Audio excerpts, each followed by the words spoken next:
한국의 인터넷에서는 다양한 공포 이야기가 공유되곤 합니다. 서울의 한 구석, 오래된 아파트가 하나 있습니다. 이 아파트 단지는 80년대에 지어진 노후한 건물들로 낮에는 평범해 보이지만 밤이 되면 으스스한 분위기로 변합니다. 특히 이 아파트 단지의 404호는 항상 입주자가 몇 달을 채우지 못하고 이사를 가는 것으로 유명합니다. 10월 어느 날 대학생인 나영은 저렴한 방세 때문에 404호로 이사를 하게 되었습니다. 처음 아파트를 둘러봤을 때 오래된 건물답게 낡고 삐걱거리는 소리가 났지만 그녀는 그저 오래된 건물이기 때문에 그럴 거라고 생각했습니다. 이사를 하고 첫날 밤 나영은 잠을 청하려 했습니다. 그런데 한밤중에 갑자기 누군가 거실을 쿵쿵거리며 걷는 소리가 들리기 시작했습니다. 혼자 살고 있는 그녀는 깜짝 놀라 잠에서 깼습니다.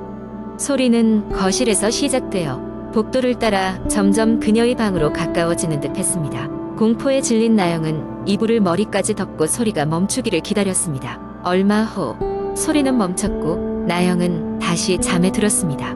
다음 날 나영은 관리실에 찾아가 복도에 쿵쿵거리는 소리에 대해 문의했습니다. 하지만 관리인은 웃으며 여기선 그런 소리 들을 리가 없다 고 대수롭게 넘겼습니다. 찜찜한 마음을 안고 그날도 하루를 보낸 나영은 혹시 자신의 착각일지도 모른다는 생각에 스스로를 달랬습니다. 며칠 후 이번에는 새벽 2시경에 거실에서 무언가 빠르게 지나가는 소리가 들렸습니다. 마치 작은 동물이 지나가는 듯한 소리였지만 나영은 무언가 이상하다는 것을 직감했습니다. 더 이상 혼자서 감당할 수 없다고 느낀 나영은 친한 친구인 민지를 불러 같이 지내기로 했습니다. 민지가 와 있던 그날 밤 둘은 함께 거실에서 영화를 보고 있었습니다. 그런데 갑자기 텔레비전이 꺼지고 전등이 깜빡거리기 시작했습니다. 동시에 거실의 벽에는 알 수 없는 그림자가 드리워졌습니다. 처음에는 장난이라고 생각했지만 상황이 계속되자 그들은 심각성을 느끼고 도망치듯 방으로 들어갔습니다. 그날 이후로 둘 다 404호에서 자는 것을 두려워했습니다. 이사를 결심하고 짐을 정리하던 중 벽장에서 오래된 일기장을 발견했습니다. 일기장에는 예전 거주자의 기록이 있었는데 그 또한 비슷한 경험을 했고 결국 급히 이사를 갔다는 내용이 적혀 있었습니다. 더욱 소름 끼치는 것은 마지막 페이지에는 그것은 나를 따라왔어 라는 문장이 흐릿하게 남아 있었다는 것이었습니다. 이 사건 이후로 나영과 민지는 급히 아파트를 떠났습니다. 그리고 몇 년이 지난 지금까지도 404호는 비어있는 상태로 남아 있습니다. 사람들은 그곳이 저주받았다고 이야기하지만 아무도 정확한 이유를 알지 못합니다. 404호에는 여전히 밤이 되면 알 수 없는 소리가 들린다고 하는데 과연 그 소리는 무엇일까요? 지금도 누군가 그곳에 찾아가 그 소리의 정체를 밝혀줄 사람이 나타나기만을 기다리고 있을 뿐입니다. 두 번째 이야기 나는 한적한 시골 마을에서 자랐다. 그곳은 되게 평화롭고 조용했지만 나와 내 친구들 사이에서는 오랜 세월 동안 전해 내려오는 이야기가 있었다. 마을 가장자리에 있는 오래된 폐가에 관한 이야기였다. 이 집은 수십 년간 비어 있었고 사람들은 그곳에 귀신이 산다고 믿었다. 어느 여름밤 나와 친구들은 그 집에 가보기로 했다. 마을 어르신들은 폐가에 접근하지 말라고 경고했지만 우리는 호기심을 참을 수 없었다. 친구들은 그곳에 갔다 온 사람은 아무도 없다고 했고 언젠가부터 집안에서 빛이 새어나온다는 소문도 들려왔다. 밤이 깊어질 때까지 기다리다 우리는 손전등을 들고 폐가로 향했다. 집에 도착하자 문은 잠겨있지 않았고 슬며시 열렸다. 안은 먼지가 쌓여있고 오래된 가구들이 여기저기 널려 있었다. 불길한 느낌이 나를 휘감았지만 친구들과 함께라서 용기를 낼 수 있었다. 우리는 집 곳곳을 돌아다니기로 했다. 방을 하나씩 둘러보던 중 2층에 있는 작은 서재를 발견했다.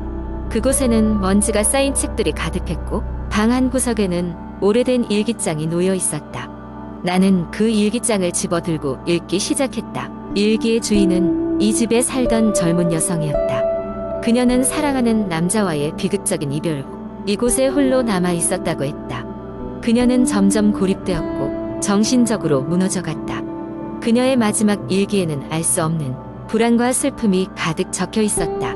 그리고 마지막 장에는 한 문장이 적혀 있었다. 여기서 나갈 수 없어. 그 순간 문득 이상한 소리가 들려왔다. 마치 계단을 오르는 발소리 같았다. 우리는 순간 얼어붙었고 누군가 우리를 쳐다보는 듯한 느낌이 들었다. 두려움을 이기지 못하고 나는 친구들과 함께 서둘러 그곳에서 빠져나왔다. 그날 이후 우리는 폐가에 다시 가지 않았다. 하지만 때때로 나는 그날의 일이 떠오르곤 했다. 집으로 돌아오는 길에 나는 뭔가 잘못되었다는 걸 느꼈다. 그 일기장의 마지막 장, 여기서 나갈 수 없어 라는 문장을 읽고 있을 때 마치 그 여성이 나에게 직접 말을 거는 듯한 느낌이 들었기 때문이다. 그 집에는 정말로 그 여인의 영혼이 남아 있었던 것일까? 몇 년이 지나 나는 그 마을을 떠나 도시로 이사했다. 하지만 그 이후로도 꿈에서 가끔씩 그 방과 일기장이 나왔다. 그리고 그 꿈 속에서는 언제나 마지막 페이지가 내 앞에 펼쳐져 있었고 나는 그곳에서 움직일 수 없었다. 이제 와서 생각해보면 그 집이 단순한 폐가가 아니었을지도 모른다는 생각이 든다. 마치 시간이 멈춰버린 공간처럼 그곳은 아직도 무언가를 품고 있는 것 같았다. 그리고 나는 그날 그 공간의 일부가 되어버린 건 아닐까 하는 의문을 지울 수가 없다. 다시는 그 집에 가고 싶지 않지만 가끔씩 나는 그 여인이 나를 부르고 있는 것만 같은 느낌이 든다. 그녀는 정말로 거기에 갇혀 있는 걸까? 아니면 나의 마음속에 남은 미스터리일 뿐일까? 세 번째 이야기. 어느 여름밤 나는 인터넷에서 우연히 한 공포 게시물을 발견했다. 그 게시물의 제목은 기묘한 숲속의 집이었다. 평소 공포 이야기를 좋아하던 나는 관심이 생겼고 클릭하여 읽기 시작했다. 글쓴이는 몇 년 전 여름 방학을 맞아 친구 2명과 함께 캠핑을 갔다고 했다. 그들은 대도시를 벗어나 한적한 시골의 숲 근처에 텐트를 치고 자연을 만끽하기로 했다. 캠핑장 주변은 산과 계곡이 어우러져 아름다운 풍경을 자랑했고 밤이 되면 쏟아지는 별들이 장관을 이루었다. 그들은 캠핑 첫날을 아무 탈 없이 보냈다. 다음 날 호기심 많던 그들은 주변을 탐험하기로 했다. 가까운 숲속으로 들어가 자연의 신비를 느끼면서 이곳저곳을 돌아다녔다. 그러던 중 나무들이 빼곡히 들어서 어두컴컴한 숲 속에서 작은 오두막집을 발견하게 되었다. 집은 낡고 허름해 보였지만 이상한 매력이 있었다. 세 친구는 오두막집을 더 잘 보기 위해 가까이 다가갔다. 문은 살짝 열린 채였고 창문은 오래돼 유리가 깨져 있었다. 몇몇 친구는 망설였지만 결국 호기심이 앞서 그들은 안으로 들어가 보기로 했다. 내부는 예상대로 낡았고 작은 테이블과 의자 그리고 먼지가 수북이 쌓인 책장이 있었다. 그러던 중 그중 한 명이 책장에서 희미하게 빛나는 일기장을 발견했다. 오래된 종이의 바스락거림과 함께 그들은 일기장을 펼쳤다. 일기장에는 이곳에 살던 한 남자의 이야기가 적혀 있었다. 그 남자는 몇 년 전 이곳에서 가족과 함께 살았으며 하루는 가족이 모두 실종되고 자신만 남게 되었다고 했다. 남자는 무언가가 숲속에서 가족을 데려갔다고 믿었지만 누구도 그의 말을 믿어주지 않았다고 한다. 일기장을 읽는 동안 갑자기 오두막집의 문이 쾅 소리를 내며 닫혔다. 친구들은 깜짝 놀라 주위를 둘러보았지만 눈에 띄는 것은 없었다. 긴장한 그들은 밖으로 나가려 했지만 문은 열리지 않았다. 마치 보이지 않는 누군가가 그들을 가두려는 것처럼 말이다. 그때 창문 너머로 무언가 지나가는 그림자가 보였다. 숲속의 나무 사이로 커다란 형체가 빠르게 지나가는 것이었다. 그들은 두려움에 얼어붙었지만 어떻게든 이 상황에서 벗어나야겠다는 생각밖에 들지 않았다. 친구 중 한 명이 창문으로 탈출하자고 제안했고 다행히도 다들 무사히 창문을 통해 밖으로 나올 수 있었다. 숲을 빠져나와 캠핑장으로 돌아오는 길 내내 그들은 누군가가 뒤쫓아오는 느낌을 받았다. 그러나 캠핑장에 도착하고 나서야 그들은 안도의 한숨을 내쉬었다. 그들은 무언가 설명할 수 없는 일을 숲속에서 경험한 것이 분명했지만 누구도 그들에게 무슨 일이 있었는지 믿어주지 않았다. 그 후로 그 오두막집의 이야기는 종종 인터넷 커뮤니티에서 공포썰로 회자되었고 서로 다른 사람들이 그 집에 대해 여러 소문을 쏟아내곤 하였다. 하지만 누구도 그 집에 대해 명확한 해답을 듣지 못했다.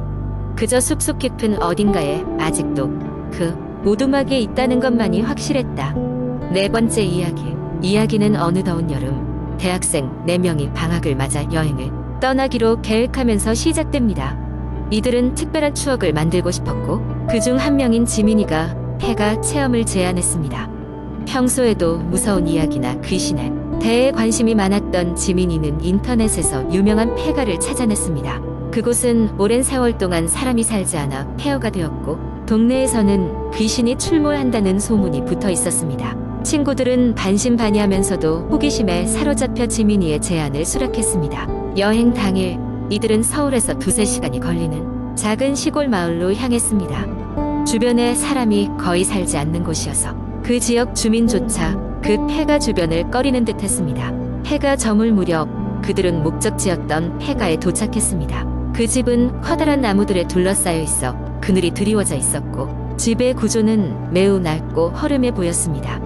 오래된 한옥 구조였지만 유리창은 대부분 깨져 있었고 문은 삐걱거렸습니다. 친구들은 지민이를 따라 집 안으로 들어섰고 내부는 한층 더 을씨년스러웠습니다. 거미줄이 곳곳에 쳐져 있었고 먼지 때문에 숨쉬기도 불편할 정도였습니다. 그들은 집을 둘러보다가 마침내 가장 넓은 방에 모여 앉았습니다. 지민이는 준비해온 손전등과 촛불을 꺼내어 방 한켠에 두고 서로를 마주보며 앉았습니다. 그들은 도시락을 꺼내 먹으며 담소를 나누었고 자연스레 무서운 이야기를 하기 시작했습니다. 시간이 지나면서 점점 어둠이 짙어지고 방 안의 공기도 서늘해져 갔습니다.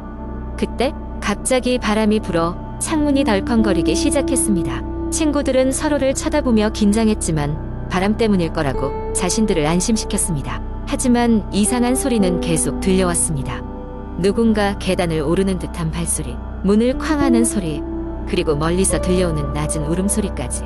그들은 점점 이런 소리들에 예민해졌고 농담처럼 시작했던 공포 체험이 점점 현실이 되어가는 느낌이었습니다. 한참을 그렇게 서로 이야기를 나누던 중 갑자기 불이 꺼졌습니다. 손전등도 촛불도 설명할 수 없는 이유로 모두 꺼졌고 방은 암흑으로 가득 찼습니다. 친구들은 비명을 지르며 서로를 찾았고 방 안은 혼란 그 자체였습니다. 그때 방 밖에서 어떤 형체가 서서히 다가오는 것이 보였습니다. 눈에 보이지 않는 누군가가 가까워짐을 느낀 그들은 겁에 질린 채 손전등을 켰으나 형체는 이미 사라지고 없었습니다.